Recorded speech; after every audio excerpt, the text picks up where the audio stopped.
एक व्यक्ती किती मोठं परिवर्तन घडवू शकतो हे भारतरत्न डॉक्टर बाबासाहेब आंबेडकरांनी आपल्याला दाखवून दिलं। आपण जर एक विचार केला, एक व्यक्ती, एक पेन आणि एक पुस्तक, म्हणजे भारतरत्न डॉक्टर बाबासाहेब आंबेडकर, त्यांची कलम आणि त्या कलमेने लिहिलेलं भारताचं संविधान याने संपूर्ण भारताला बदलून टाकलं।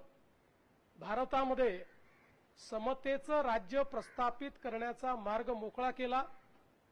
समाजामध्ये भेदाभेद दूर केला।